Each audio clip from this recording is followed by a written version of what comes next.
How to stop someone from calling you without blocking them on WhatsApp. So let's get started with this video. First of all, you have to open up the WhatsApp in your device. Now from your chat inbox page, tap on the three dot icon from the top right corner. From there, tap on settings. Now once you get to your settings page, from here tap on privacy and scroll down a bit. There you will have an option as calls. Tap on that. And here is an option as silence unknown callers. So if that toggle is turned off, simply turn on that toggle. Once you turn on that toggle, your call from unknown numbers will be silenced.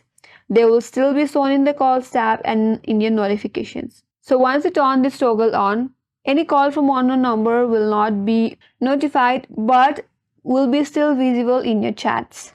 So this is the only way to stop someone from calling you without blocking them on WhatsApp. That's all for today's video. Hope this video was helpful, and if you're new to our channel, make sure to subscribe and do not forget to like, comment and hit the notification bell icon.